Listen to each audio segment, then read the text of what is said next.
కవినై కవితనై భార్యనై భర్తనై కవినై కవితనై భార్యనై భర్తనై మల్లెల దారిలో మంచు ఎడారిలో మల్లెల దారిలో మంచు ఎడారిలో పన్నీటి జయ గీతాల కన్నీటి జలపాతాల నాతో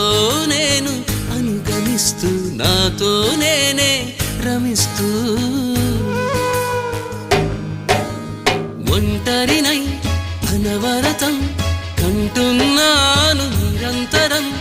కలల్ని కథల్ని మాటల్ని పాటల్ని రంగుల్ని రంగవల్లుల్ని కావ్య కన్యల్ని ఆడపిల్లల్ని జగమంత కుటుంబం నాది